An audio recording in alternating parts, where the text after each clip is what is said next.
What's up, everyone? Hope you're having a good day. My name is College Sports Revived, and I welcome you to the final regular season episode of the College Hoops 2K Legacy Mode series featuring Coach Carter and his top three ranked Fordham Rams. Conference play kicked off last episode, and Fordham got a reality check to begin A10 play.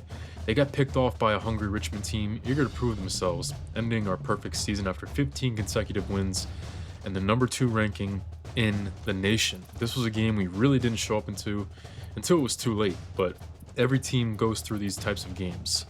And we might have gotten knocked down, but we picked ourselves back up, rattling off 6 straight wins in response, including a 90-88 thriller on the road against top 10 ranked Charlotte. The 49ers are arguably the best shooting team in the country, yet Coach Carter still deployed his newly implemented 2-3 zone, forcing Charlotte to speed up their possessions. And we also used 5-star freshman Melvin Brewer as the opener, with Kai Hendry picking up where he leaves off, and it all worked great. Those two finished the track meet with a combined 28 points and provided us with the blueprint on how to get the best out of those two talented players night in and night out. We'll be maintaining that rotation going forward, with Brewer's energy and quickness starting the first handful of possessions and then Hendry shooting and confidence replacing him. It's no wonder why they've done so well in this shooting guard platoon. We sit at number 3 in the country with 9 games left, with a legit shot at finishing as the number 1 team in the country. The Rams are also perched at the top of the A10, holding the tiebreaker over Charlotte, and will face the likes of St. Louis, St. Joseph's, and UMass to close out Season 6, with all 3 of those matchups providing their own set of challenges. St. Louis is a team we struggled with throughout this series, even dropping a key game on the road last season to these guys. We'll then simulate the next 3, which leads us to a home battle against the 13th ranked UMass Minutemen, and the highest ranked home game we've ever had in Coach Carter's tenure. And finally, after simming 3 more games, we'll conclude with Coach Carter's final game at Rose Hill Gym with a senior day matchup against St. Joe's, a fringe top 25 team. St. Louis is going to be a very interesting team to deploy this 2-3 zone against. We know their MO. They're normally a super small team with a patient pace, some shooting and some playmaking, but they never really offer much paint offense in their approach. The Billikens are a little down this year, and by a little down, I mean they aren't dominating like normal. But they have been in a bit of a funk, dropping games against Charlotte and Rhode Island. Rhode Island's the worst team in the conference, so how'd they drop this game? Well, it might have something to do with the top player in the conference overall wise, Henry Conran, being on the shelf with a broken toe. That is a huge loss for a St. Louis team in a semi-rebuild season. Conran's the former number 2 overall recruit of his class and projects to be a coveted NBA prospect. And without him in the lineup, the Billikens will start 4 underclassmen a day, so let's see how they react to the zone. 3 games today. I know it's a longer episode than normal, and it's pretty early in the morning I'm doing this, but I got my mic, I got my coffee, and I got Rams basketball. Let's go out with a bang in the final regular season episode of this series. Last season, we played these guys in this gym when we were ranked number 22 and they were ranked number 21. That was the biggest game in the series at the time, ranking-wise. Well, we're back, and we're here to try to avenge that loss as we win the tip, and things are off and running here, the final stretch of the final season, regular season, of Rams basketball. Here we go with Pat Park. Check this out. A pick and pop between him and Melvin Brewer, and the Energizer Bunny of Fordham basketball gets us off and running today. Melvin Brewer has really done well as our opener, with Kai Hendry coming in after just a handful of possessions. And check out this 2-3 zone against this team of 4 underclassmen, as freshman Marion Vidal dribbles off his foot out of bounds. So we force a turnover on our first defensive possession, and then Tim Hickman comes in for a 3-point attempt. He misses. He's replacing Henry Conran today, so big shoes to fill for the 6'5" point guard. With a 4-3 lead against St. Louis's zone of their own, it's Lloyd Hicks drop step, fighting off contact as he gets the bucket to go. And he'll have a chance at making it a 3-point play. St. Louis, one of the smallest teams in the conference. It's been like this throughout the entirety of this legacy mode. They're always a super small team with speed and shooting and skill. But that means that we can win inside, as Kai Hendry checking in really quickly here. That's the rotation. He goes back door. Thanks to Lloyd Hicks, he gets a basket, and we get a turnover off the press. I definitely want to use this press more than we did last episode, as with 4 underclassmen, it's high likelihood that they'll be struggling against it. And that turnover we turn into points. It's Pat Park with a foot on the line, gets it to go. And after starting the season pretty hot and cold, Pat Park has gotten his steals up to 8th in the conference. And after starting the year so badly defensively, it's good to see him bouncing back and playing some really good basketball as of late. Here he is again on the fast break, crossover inside. And Pat Parks got his third field goal, and Fordham's up 10 early. And here we go, deploying this press again. They do beat it that time, but I'm loving the way we're playing. This has been what we've been doing these last few episodes. This is the fastest we've ever seen a Coach Carter team play in this legacy mode. Nick Jallo, no good, but crashing in on the weak side, it's Tariq Porter. And Kai Hendry off the kick out with a head full of steam. Gets the friendly bounce. Wow, that's what I'm talking about, as Porter goes up and grabs it over 2 Billikens. And I love the aggressiveness by Kai Hendry. This is what I want between the zone forcing quick shots, our offensive approach, and this press here and there. This is what Coach Carter wants going into the final postseason of Rams hoops. And it's been super interesting just seeing the composition of this team changing with time. I remember early on in this series, and even back at UT Martin, the first team that Coach Carter coached on his legacy mode journey, we were normally a slow it down, defensive, gritty team, but now that's changed, and changed for the better if you ask Coach Carter, as Melvin Brewer gets the steal, the run out, and the finish. Another friendly bounce treats the Rams right there on the break. We got our biggest lead of the game by 13. The Billikens really missing Henry Conman right now. And down low, it's Lloyd Hicks bringing 2 here. And then he'll set a screen for Melvin Brewer. And off the pick and roll, he sets him up perfectly. As Brewer with that escape dribble brought 2 defenders, and the path was cleared for the 7-footer. Lloyd Hicks leads the team with 15.5 points. He's 4th in the A-10 in scoring, perhaps going to be flirting with A-10 Player of the Year, hopefully, in the postseason awards. That's the hope for the big man in his junior season. And check out this break. Jallo to Melvin Brewer, no good. But on the weak side, it's the tip-in that falls as Lloyd Hicks is in double figures. And this has been all Fordham all night long. Entering the break with that score, 35-18. It's one thing not to have your star player, but it's another thing to shoot 4 for 17 and not attempt a single free throw while tossing 8 turnovers. St. Louis has been playing into this zone just like how he wanted them to, not working on it, not trying to find their shots. And without their top offensive threat and any real post presence, they've shot 4 for 17 from 3, which means inside they've only attempted 6 twos and only 2 shots in the paint. That is absurd, and that is what you can expect from this zone whenever it's at its best, to go along with those 8 turnovers we forced. And on offense, things just way too easy. When Lloyd Hicks just towers over everyone like this, it opens up so many opportunities, not only for him, but for his teammates as well. There's Kai Hendry wide open from 15 feet out, and still keeping the Billikens at the arm's length right now. It's Lloyd Hicks back in the post, and he'll use his pivot foot to throw the wraparound pass to Kai Hendry as the senior is starting to heat up now. Hendry with 9, he's playing his last couple regular season games of his career, him to go along with Bennett Pinkala as well. And there's another steal by Pat Park. And in transition, skip pass. Hendry thought about it. Extra pass. Damian Carter been a little quiet today. No good, but it's okay. That's the up tempo we're looking for. We'll take those shots in. How about another steal? Pinkala doesn't give up on it, and Damian finally gets into the field goal column. Only 1 free throw to his name so far tonight. 1 of 4 shooting.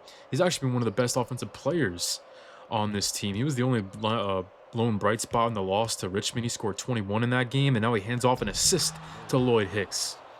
This zone just has no answers for him and most of his counterparts today. Hicks barely missing a shot to go along with his baker's dozen. Now 8:20 left to play. Back in the zone we go. Temple rushing it, but we will give up our fair share of threes. That one goes down, but it's the quick shot we want because now we can go quick too. Pinkala, don't seem normally that aggressive, but it sets up another open basket for Kai Hendry. And despite his role changing and all the injuries from Kai Hendry this season that he's been dealing with, he's still 3rd on the team with 11 points a game and only a tick over 20 minutes a night. So really impressive, all the adversity he's been dealing with, and he's still this productive, and so is this guy, Melvin Brewer. Man, when he gets ahead of steam, not many players can stay in front of him. Now he'll head to the line as he also flirts with double-digit scoring totals, and he will knock down the free throw to put this lead back up to 15. It's been a comfortable night for Fordham so far. 5:30 left to go in a pretty big conference game here down the stretch. Ball reversal to Timo Cruz, trying to get him out on the floor more here in the twilight of season 6. But with 5 seconds to go, nothing doing here on this possession. But Melvin Brewer will take things into his own hands. What an assist over to Junior Battle. Not even looking at his teammate, he just cuffs it and splits the difference between the 2 Billiken defenders. Man, Melvin Brewer, I know he's got the scoring punch, but at heart, he's a true point guard. He's thrown a bunch of these looks to many different teammates here in his freshman year. Man, what a player he is. St. Louis has it down by 8, the slimmest lead Fordham's had all second half long, and we're looking for the knockout punch. Damian Carter, 4 seconds to go, looking for his shot. Not been a night to remember for him, but off his back foot, gets the fadeaway to fall, and that would be all she wrote. What a nice play there by Damian Carter, who'll finish with 50% shooting. And all in all, a pretty comfortable win from Fordham, 68-58, but they were in the driver's seat wire to wire tonight. With Lloyd Hicks being your player of the game against this zone, they just don't have an answer for him, as their tallest starter only stands at 6'6". So yeah, one of the shortest and quickest teams in the NCAA, but that didn't stop Hicks or many of his contemporaries tonight. And it really all started defensively. I mean, all the turnovers we forced as St. Louis ends with double-digit turnovers. And on offense, it was Hendry off the bench, again showing that he's really comfortable settling in with this role. And 9 points from Brewer and Park respectively. Damian Carter came around in a big way late in the game, and everybody on the bench who checked in scored at least one time. So awesome job there. Didn't even need the 3-point shot tonight, only 3 for 15 on our side of things tonight. But St. Louis shooting 10 of 27 from 3. That's what we'll live with all night long, and in any contest, that is exactly what we're trying to get out of these teams that we play. And another look at our opponent's shot chart. We've been doing this all day just to get some data to see how the zone's treating us, and they did look better in the second half against it, but at that time it was a little bit too little, too late. And with the way we play, there's going to be times where our opponents look really good from deep, and that's just what we're going to have to live with if we can continue to create turnovers and force them in the shots they don't want to take. So we finally conquer the Billikens, who have given us a lot of trouble in this series as we head back to simulating for 3 games, starting with a win against our longtime rivals, George Washington. Fordham defends their home court in this one, and I debated on playing GWU in one of the 3 games we hopped into this episode just for old time's sake, but they're another team that lost a lot in the offseason. No more Terea Snell, Steph Baptiste, Zach Yates. They all graduated, and those were the guys that really made this rivalry what it became, and they're just not the same team without them. Temple's a very quality team, probably borderline top 25, but we walk into Philly and get a hard-fought win after a near comeback by the Owls. Tariq Porter breaks into double digits for the first time, I believe, with 3 rejections as well, and Henry again was awesome off the bench, and we forced 12 turnovers in this game to go along with everything else. Unfortunately, the Rams get their second loss tacked on their resume, a good old-fashioned trap game in Dayton. They're a quality team led by arguably the best point guard in the conference. It's senior Tony Blythe. He's the only man in the A-10 who's thrown more assists than Damian, and he led the Flyers to an upset win. Brewer was uncharacteristically quiet in this one. He didn't even attempt a shot in 20 minutes, while Damian Carter maybe had his worst game with 6 turnovers. So the starting backcourt not coming to play was our downfall in this one. And maybe we overlooked Dayton because we were too focused on this game. The 12th-ranked UMass Minutemen coming to town in a massive, pivotal, landscape-changing, any other adjective you want to add, game here in Season 6. And that's partly due to Charlotte dropping their second game of their A-10 slate. As we look around the conference, Dayton actually shocked them as well, meaning the winner of this UMass and Fordham game will take control of first place while also owning the tiebreaker against the others. So if Fordham wins, we'll have priority over the 2 other top dogs in the conference. And not only does this game have massive A-10 implications, but March Madness implications as well, as the first bracketology report has been released. And hot off the presses, Fordham owns the final number 1 seed in the first version, with Charlotte and UMass hot on their trail as 2 and 4 seeds respectively. So it's going to be huge, this game. And when looking at the Minutemen stats, it's like looking at a mirror. They're the only team that posts more points a game than us in the A-10, and this will be a battle between the 2 of the top 8 offenses in all of college hoops, so buckle up for this one. The similarities continue when you look at the personnel, a very well-balanced attack with a group of guys who have all played a ton of basketball together, a starting 5 and 6 men who are all upperclassmen, combined with a White Hawk offensive approach, makes this Minutemen team a very tough out on any given night. The only conference losses dealt to the Minutemen so far have been 11 to Richmond and 6 to Charlotte, so these guys have only lost against some of the best as Keytron Parker Jr., the point guard, gets their scoring off and running. We had Pat Park make a layup for our basket on our first offensive possession, and we'll take a look at the Minutemen playing this man-to-man defense. They play most of this going forward as they have a 7-footer to try to guard Lloyd Hicks. That's Tanner English, who tips the pass, and UMass gets a steal, and here we go on the other end. Wow, that was a quick possession. And you can see just what style of basketball these guys like to play. Very similar to us. You heard me say that pregame, and I'd be expecting some fireworks in the scoring department if I was you guys in this game. So now here we go on the backdoor feed, though. It's a great pass, but shut down by Lloyd Hicks, as he's 8th in the conference in block shots to help his resume for Conference Player of the Year. And there's Melvin Brewer doing what he does out in the open court, already his 2nd field goal as well. But Damian DeShields catching fire for 3, and just like that, it's not a backup. DeShields might be my favorite player on this team. He only averages 8 points, but he also puts up 5.5 rebounds, 2.5 assists as a 6'5" wing, and also 2 steals as well. So he's like their Josh Hart, basically. As Damian, wow, what a drop-off pass to Lloyd Hicks there, as the scoring comes in bunches here in the early goings. Might have to check that to see if his tippy toes hit the floor. Nope, it was not a travel, although he took a lot of time getting that pass off. But it's legal, and it's yet another assist for the 2nd leading assister in the conference.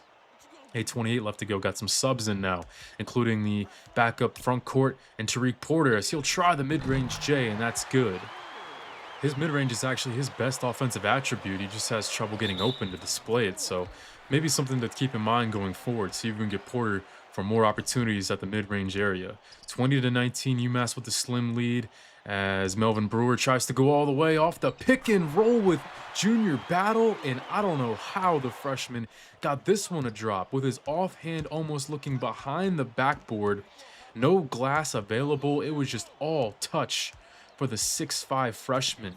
He just does something every episode that we have not seen him do before, and he is a must-watch and one of the many reasons why this gym is filled to the brim for this top 12 matchup. 24-21, UMass still in the lead, but we got Junior Battle here on the post-up. Double comes, and look who it is. Tariq Porter, finally. We're getting him open for some shots from 15 feet and beyond. Timeout, UMass, and Porter playing some good basketball. But when we go to the substitution menu, we see Hendry picked up a little bit of a nick here. He's dealing with an injury. Somewhere he must have sprained his wrist in this first half of action, so something to keep in mind going forward. We're going to monitor him closely as he checks out there for Damian and Melvin Brewer to be the backcourt there on the court right now. And there's a nice screen by Tanner English, just taking Damian Carter out of the play. That's Albert Verdejo, a shooting guard born in Mexico, as he comes all the way up to the Northeast to play some college basketball. And then a turnover for Fordham. That's where they've struggled so far most today. And now UMass gets their biggest lead of the contest, 29-23, now a 7-point game. This is something that we've got to keep in mind going forward. If we're going to play this rapid style of basketball, we're going to have to expect some more turnovers and make it more of a need to take care of the ball. But DeShields is stripped after he grabbed the offensive rebound, and then Melvin Brewer drops it in on the other end to give him 10 on the night to lead the Fordham Rams in scoring. So it's yet again another huge game against a premier opponent where Melvin Brewer is playing his A game. That's something we've come to expect to him with time. And now against the press, Minutemen beat it, but then Keelan Michelle tries to attack Lloyd Hicks, and instead of a block like you might expect, it's Hicks getting the steal, but we can't convert it into points as Pat Park-Slape's too strong. And Michelle just gives it to their backup point guard Hull to give it off to Art Moritz for 3. So, man, I don't know how the UMass Minutemen do it, but they can somehow just turn the tides on you with the snap of a finger, but Pat Park won't take no for an answer. He bounces back with a 3, and that's as close as we get it. A 3-point game, UMass on top, 37-34. Plenty of fireworks here in the early goings, and I think we're playing pretty well. The only thing we need to cut down upon is just these turnovers. We've doubled them in that department, and so far this episode, for some reason, the 3-pointers have not been a big part of our offense like they have been all season long. Didn't shoot all that great in the first game against St. Louis, and we've only attempted 4 in this game, making 1. I know this team has a lot of length on the perimeter, but got to find the 3-point shot if we can. That's such a big part of our game plan. The Shields at the line drops in 2 for 2, so 42-36 is your score as we check back in. It's the starting 5, including Hendry this time, playing with a bad wrist, and then Damian Carter with a boneheaded turnover there. Don't see that very often from our point guard. And then swung over to Verdejo. As you can see here on defense, we're playing man instead of zone, but somewhere along the line, Keetron Parker, whoever's supposed to be covering him, it's blown coverage there at the top of the perimeter, so not a good look there. And again, UMass at the free throw line. We haven't been able to keep them off the charity stripe all night long. Another big reason why we went into man. to hopefully stop fouling in the zone. And Damian Carter dribble drive, hand off to Pat Park, who gets 2 there. We're going shot for shot with them. We're in this game. We have been all day long, but just not able to make those 1 to 2 plays we need to take the lead and really turn the tide in this one.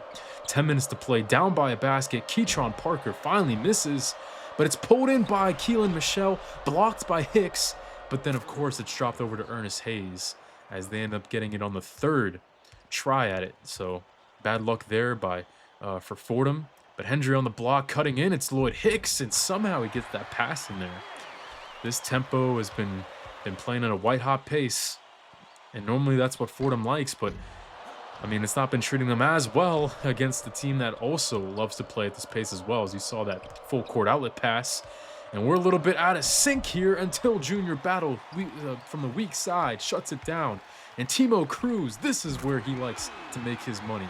In transition, tough shot from the mid-range area, but Timo Cruz, he's a microwave. You guys know that better than anybody.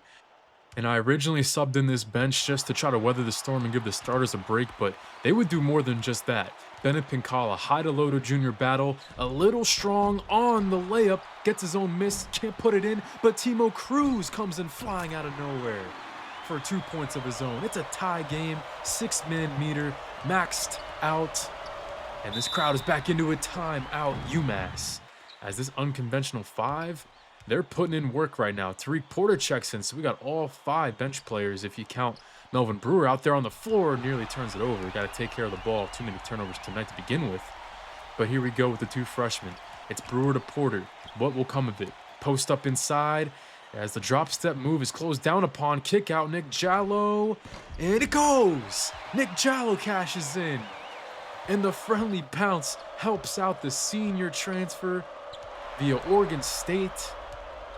And this one would give us the lead. Celebrating right in front of our bench. Coach Carter loving what he sees. And Nick Jallo has given the Rams our first lead of the second half. But Keelan Michelle, his first basket. He's their leading scorer. He's been held without a basket all night long. But then Timo Cruz gets it right back. 8 points for Timo. And I gotta say, a performance like this, and you gotta think that Coach Carter might want to get number 22 out there a little bit more often. Starters come back in, but the sounds of approval from the crowd thanking this bench unit for their ability and effort today. UMass up by 4 again, but we're feeling good right now. We got the momentum still, and it's a handoff for Lloyd Hicks. Up and under move. He'll get it to drop. And it's again Melvin Brewer. Doesn't get credited for the assist there. This team's pretty stingy on giving out assists, but he does pave the path for Lloyd Hicks to have the lane all by himself. 67-65, stopping the score, will tie or take the lead. Inside, oh my goodness, Keelan Michelle. He got his lunch money taken from him on that block shot, but the refs thought otherwise. It was a double block. Did they call it on the body on Bennett Pincala? I don't really know, but a questionable call there. And again, the Minutemen find themselves at the charity stripe. Against the man defense or the zone, we just can't stop fouling tonight. Under 3 to play now. 2-point game for UMass. It's the Shields from the corner. Doesn't get it to drop. And out in transition. Even numbers, but Melvin Brewer, that does not stop him. Oh, how does he miss that? Melvin Brewer has been money on those transition takes this season. And a huge missed opportunity there at the tie game. The Shields breaks down the defense. We're all out of whack here as Keelan Michelle has the height advantage against Melvin Brewer. 4-point game for UMass. This is exactly what I mean. We just can't get that one stop to retake the lead. And then Bennett Pincala turns it over in a bad spot there. And hanging and finishing is Albert Verdejo, Keytron Parker's 5th assist. And now things are starting to look bleak for Fordham, as the Shields makes it a 5-point game with now seconds left to play, 59 ticks left to be exact. And we got to go quick here, but this is what we like to do. A little hot potato between Damian and Pat. Skip pass, Melvin Brewer. Maybe should have pulled the trigger. We got to go quick here. But the Minutemen really towing in and not making things easy for us. We're not even running a set play right now. Come on, we got to get some movement. What are we doing, guys? Lloyd Hicks brings 2. Pat Park turns and fires, and he gets it to drop. Huge shot to keep the lights on. And Damian Carter picking up Keytron Parker full court. And here we go, 30 seconds left to play. We bring the double, and we almost get the ball there. And then Damian Carter, he fouls, which isn't the bad play. But I miscalculated, and I forgot that Damian already had 4 fouls before I reached. So Damian picks up his disqualifying 5th foul, and you can see in the bottom left, a lot of guys playing with 2, 3 fouls just have not been able to defend without fouling tonight.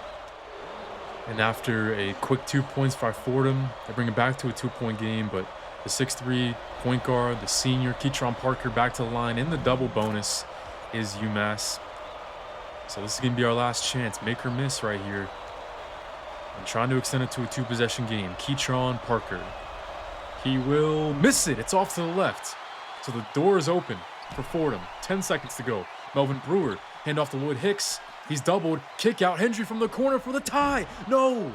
But Hicks gets it again. Kick out. Pat Park. 1 second. Brewer for the tie. No. It's short. Fordham had 2 decent looks at it there at the end. But they fall to the 12th ranked team in the country, 79-76, picking up their 3rd conference loss. And they can't take stronghold of the conference for the time being with this loss. Man, this was a tough one. We really did try our best there at the end, but UMass played an excellent game from start to finish. A lot of credit due their way. They're going to be a problem in the postseason tournament. Hicks led us with 20 and 11 with 3 blocks, another Conference Player of the Year level performance, but just could not keep the Minutemen off the line. I mean, you see it, Damian Carter fouled out, 2 fouls apiece from 3 starters, and even the bench couldn't keep them off the foul line either. And Hendry getting hurt didn't help. I'm sure that's the reason why he missed that 3 at the end of the game. He made that game-winning shot in the Final Four last year from 3, and that's the one that really mattered, but couldn't get it done today. Neither could Melvin Brewer at the end of the game. And another look at our opponent's shot chart as we see how man versus zone went against these guys. And I thought this was pretty interesting. They were 6 of 16 from 3 in the first half against the zone, 46% overall, but that rose to 52% overall, and then 5 of 7 from 3 in the second half against the man. But I don't really think we lost this game on the defensive end anyway. Like I always kept saying during the game, we couldn't keep them off the foul line, and we turned it over 10 times, something that's really been more prevalent since we started playing this up-tempo run-and-gun game. These are the biggest variables that can bite us in the back in the end. So something to keep in mind going forward, as Fordham does drop a bit in the polls, but bounces back to number 5 in the country after 3 straight wins in dominant fashion, with the penultimate game of the season ending in a blowout to our former bitter rivals. The Rams perhaps a little pissed off after dropping that UMass game, and they take it out on our rivals, winning by 29 on the road. And we were powered by 22 bench points from Hendry and 18 and 7 from Damian. This now puts us at 12 and 3 in the Atlantic 10 Conference, 27 and 3 overall. And the tiebreakers get a little messy for the top 3 teams. I don't honestly know what it was, or I didn't whenever I started recording this episode, but I don't want to spoil anything for you guys. You guys will find out what the tiebreakers are later on. And UMass already played their final game, and they lost. So we'll see how that ends up for Fordham. I honestly couldn't believe my eyes when I saw the Minutemen get upset on their senior day by the beat-up St. Louis Billikens, but they rolled into town and beat them by a basket. And as for the Charlotte 49ers, we still have the tiebreaker over them, if it is head-to-head.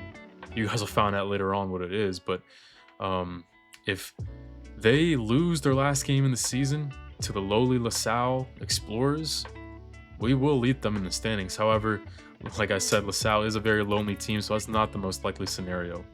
The latest bracketology report has Fordham as a 2 seed in March, Charlotte as a 1 seed as they rise to number 3 in the country, and UMass also as a 3 seed, all obviously subject to change with the conference tournament coming around next episode. And we'll have to root against guys like Florida State, Cincinnati, and Tennessee, as they are the current 1 seeds joining Charlotte as we hunt for our own top seed in March. Well, here we are, guys. The final home game of the Legacy Mode against the St. Joseph Hawks, who are actually 4th in the conference right now, behind the 3 top dogs of the A10. However, the Hawks struggled against UMass and Charlotte, dropping both matchups by a lead of 9 points. And not only that, but the Hawks are also 0-5 against the top 50 teams in the country. So they've beaten who they should, but struggled against the best of the best. And it's crazy that we've reached the point in the rebuild where Fordham is now considered as a member of the elite tier in college basketball. In season 1, we won 6 games. Coach Carter was on the hot seat, and we had more questions than answers about the long-term outlook. And now 6 years later, we're marching out of our tunnel for the final time as the defending national champions, the number 5 team in the country, and vying for a 1 seed in March. 247 and 129 is Coach Carter's lifetime legacy mode record, and no matter what happens this postseason, we can successfully say we've accomplished all we could here in the Bronx. And 5 seniors will play their final games today, including the first ever 4-star recruited in this series, Kaya Hendry, and the heart and soul of this team, Bennett Pincala. Some great careers these two have had, along with Nick Jallo, Milos Filipovic, and former walk-on Rondell Dunnington also playing in their final home game. Well, fellas, the lights are on, the stage is set. Let's do it one last time in Rose Hill Gym. And from the Bronx, here we go. Guess who wins the tip? For one final time here at home, it's Lloyd Hicks getting us off and running. And going quick, here's the Energizer. Melvin Brewer, kick out. Pat Park trying to go with the quick trigger finger. No good, but Bennett Pincala, sometimes the stories write themselves as the senior here on senior night gets us our first basket of our offensive attack tonight. Now here on defense, St. Joe's looking at this zone thinking, how are they going to attack it? Well, here we go with Jonas Batista for 3. He is a 6'7", kind of small ball center, but he's really skilled as well. So it's going to be a tough matchup inside as he then gets all the way back and rejects Lloyd Hicks. So Jonas Batista showing what he can do early, and so does Kaheem Cohen for the Monster Jam. We are lucky, well, Pat Park's lucky that this isn't his senior night, because to go out like this, that would be a tough way to end things as a Fordham Ram. But luckily, he's still got one more year. The Hawks have some talented pieces. Cohen's a 7-foot small forward, going to be a tough guy to match up with against the zone. But there's 5'9" Dion Osborne dribbling into traffic and taking a bad, low percentage shot, leading Kaya Hendry to get exactly what he likes in transition. Already checking in for Melvin Brewer and already making an impact on this game. 9-10 left to go. Damian Carter sets things up against the Hawk zone. They also play a lot of 2-3. And Bennett Pincala puts a shoulder into Osborne, but he rips it. And this is Chris Porter who take it coast to coast. And one thing I noticed really quick from the Hawks side of things is that they have really active hands, and it was really tough getting looks inside and the ball in cleanly against this zone. But here we go, man to man the next possession. Okay, Bennett Pincala, maybe a little bit frustrated, wants to get those 2 points back and the lead back as well for Fordham. It's 18-17 here in the early goings. Checking in now, another senior. It's Nick Jallo trying to get every senior who checks in a basket tonight. But the Hawks may come to play. They might make it tough as now Damian Carter, how often do we see him get ripped? This is Cassiano Johnson on the steal. And Ziegler puts it through. Now we call a timeout. And guess what? After Kaya Hendry had a wrist injury and healed up and simulating, now we see Melvin Brewer dealing with something. We'll get an update on him at the half. But he's going to check out and stay on the bench, opening up some minutes for Timo Cruz. We did say earlier in the episode we want to get him out there more. And Damian Carter, drop-off pass, Pat Park doubled. And guess what? After some nice ball movement, we get Timo Cruz stepping into one from 12 feet out.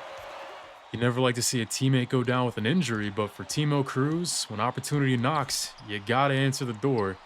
And we'll see how he uses this extra playing time to his benefit. Lloyd Hicks doubled, skip pass. That's a great find by Pincala. No good, but it's ripped down by the blue-collar big. No good again. Lloyd Hicks has it knocked away. It's saved, and guess who it is? Timo Cruz for 3. St. Joe's continues to be tough to decipher inside, but a wacky play goes Fordham's way, as that was Batista picking up his 3rd block, but the save goes right to Timo, and he drills it right in the face of a defender. And Lloyd Hicks says, hey, thanks for saving me from an embarrassing play right there with the fist bump. The Cruz missile was seeing pretty steady playing time to begin this year, but with the rotation of Hendry and Melvin Brewer doing it the way we have been, they're normally pretty fresh, so we just haven't needed Cruz as much down the stretch. And it's another turnover in the painted area. This time, it's Chris Porter knocking it away from Lloyd Hicks, but the chase down block silences the fast break for the Hawks. And now Fordham, what do they got on their end? Trying to extend this lead before the break. Pump fake, Timo Cruz down the lane. Yes. Oh, but a break in the action here. It's actually a player injury. Please don't tell me it's Timo. No, on the bottom right, you see Hilton for St. Joe's. So We already have to deal with one injury. That kind of made my heart skip a beat there. I thought now Timo Cruz was dealing with something, but no, it's Hilton for the Hawks. But Fordham does have an 8-point lead here on senior night at the break. Haven't had the 3-point shot yet again. It's a little concerning that it's been that kind of weak. You know, it hasn't been a huge weapon for us down the stretch, but we've been slaughtering them on the glass, heading to the free throw line and making them. And Lloyd Hicks, of course, he's going to be your player of the half as our leading scorer, but it's really been a team effort because the Hawks have played a pretty good game so far. And Melvin Brewer dealing with a sore knee, so we're going to shut him down. We need him for the conference tournament. Not anything that's going to put that in jeopardy, but just want to take a precaution. And Timo Cruz with 8 first half points, or 7, I believe, actually. Yeah, 7 first half points for Timo. Got my notes mixed up there. Yeah. So we're going to see him more here in the second half instead of Brewer. And how about a quick hitter right out of the locker room to make it a 10-point game yet again? That was our biggest lead of the first half, and now we got it back there. And then coming the other way, it is Cohen, the 7-footer for a layup. So the tempo is starting to increase a little bit, and that goes for the Fordham Rams as well. Up high and down hard for Lloyd Hicks. This is where we want our opponents to be playing at, because we know more often than not they can't match our intensity and our scoring output. So starters back out there, although Lloyd Hicks gets the early hook, and maybe that's the reason why Batista went baseline there. Like I said, he's very skilled for his size. That was a beautiful layup. But Pat Park, yes, rims it in. Maybe we got to get a little bit more aggressive, use less of the shot clock before these defenses set up to find our 3-point range. Feeling good about this one. Fordham still trying to vie for that #1 seed in the conference and #1 seed in March. Pat Park's cut off here at the elbow, but we'll go inside to Kai Hendry with the wraparound pass. It is Junior Battle on the cut, ready for the feed, and goes up and finishes. Want to show Junior Battle some love too. He's got 7 off the bench, helping out Lloyd Hicks, who picked up his 3rd foul early on here in the second half. Now Pat Park, long outlet pass to Damian Carter. They shut it down initially, but the extra find by Timo Cruz will let Bennett Pincala go all the way with his strong hand. Remember, he is a lefty, and Pincala here on his last home game, he's playing real aggressive on offense. We extend the lead up 64-47. And we're looking to pour it on here. Screen by Porter. Doesn't really bring Hendry much separation, but we keep moving it around. Lloyd Hicks double, top of the key. Hendry, extra screen. Cruz thought about it. He'll let it fly anyway, and he gets it to go. Assist number 3 by Hendry, but Timo Cruz has won over this crowd. 11 off the bench for the Cruz missile. Imagine the type of confidence you got to have. Pump faking, not getting the guy to jump, and you still shoot it. Inside as Ragland gets 2 tough points to go. From start to finish, I give the Hawks a lot of credit. They were still trying to play hard and play tough. But Porter inside, Hicks as we break the press with no problem. It hasn't been the turnovers against the press. We've been beating it. It's been in the half court, but we've really done a better job taking care of the rock here in the second half. Hilton, his shot is tipped by the senior Nick Jallo, the former Oregon State transfer, and Kai Hendry. 1-2, finish, no, but it's tipped in on the weak side by Lloyd Hicks. You see, he's trying to make up for lost time due to that foul trouble. Under 4 to play. Fordham looks like they can ease their way here down the stretch. Good contest again by Jallo, off the mark, and Nick Jallo looks for a teammate. He's got the Cruz missile, who turns, fires, and hits it. 3-pointer number 3 for Timo. And now with just minutes, or rather seconds left to go, we sub in the seniors to play these last couple minutes. Got Milos Filipovic, Nick Jallo, and Kai Hendry out there to go along with Bennett Pincala. And we want to get Filipovic a bucket. He doesn't play a lot. The former Eastern European point guard playing in his final game. Hasn't played a lot in his career. So we try to set him a screen, and we'll let him let it fly from 3. Come on. Oh, can't get it to go, but Pincala, he does get it back, but immediately fouled, and we're in the penalty here. We have the Hawks in the penalty, I should say. That means Bennett Pincala will go to the line and finish his last college game here at home with 2 made free throws, which is pretty ironic because he's actually been the worst free throw shooter on this team throughout his career, but he gets 2 for 2 to end his career off on a high note.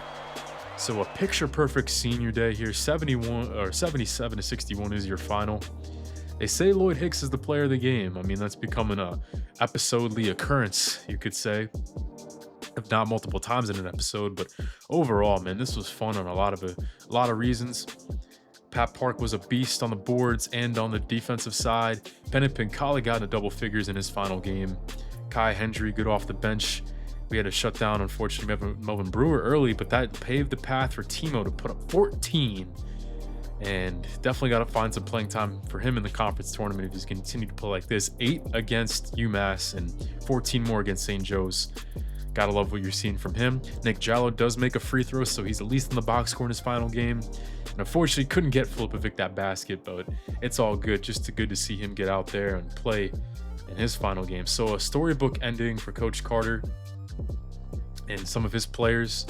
Simming ahead to next week, Fordham does fall a spot in the poll, entering the conference tournament as you'll see right here, the 6th ranked team in the country. Charlotte enters at number 3, and also as the top seed in the A10, and UMass will enter at number 11. And according to the game, we're ahead of UMass in the conference bracket. I assumed we'd finish below them based on the head-to-head record. I thought that was a tiebreaker, but I guess not. And I don't think it's by overall win percentage either, because all these 8-8 teams below us, they're not sorted by their win percentages. So all I can guess, it's record against common opponents, maybe. I don't know. It can't be points per game because UMass had a better offense than we did statistically. So I have no idea. I've played this game more than any other game in my life. So you'd think I know this by now, but I don't. I don't know why we got the 2 seed over UMass. But nonetheless, we're going to face either Temple or George Washington, and we're going to find that out next episode. And we'll be playing the entire conference tournament in the next installment as well. UMass is on our half of the bracket. That does worry me, but if we can get by them, I do feel good. If Charlotte's a team that greets us in the championship, I feel like we do match up really well against the 49ers.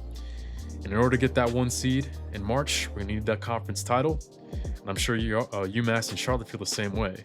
We'll have to do some scoreboard watching to see how the season ends for teams like Florida State, Cincinnati, and Boston College, and the other top teams chasing that number 1 seed. So thank you for joining me today. Unfortunately, we did not end the season number 1 in the country like I thought we had a chance to do, as you see the way I titled this video, but still really good, still a top 5 team. And at the end of the day, I think we have a really good shot at winning our 2nd Atlantic 10 title in the history of Coach Carter here in his 6-year career at Fordham. So stay tuned for that and for more here on College Sports Revived. Hope you enjoyed. This was a super fun episode to put together. A little longer than normal, but had to fit 3 games in this one. And I'll be fitting 3 games in the next one as well, going through the entire conference tournament when you see the Rams next. So I'll see you then. I'll be signing out for today, guys. And I hope to see you in the next installment. We're here in the twilight of the series, guys. Got to go out with a bang. So stay tuned for that and more here on College Sports Revived. Have a great day, everyone. I'll see you next time.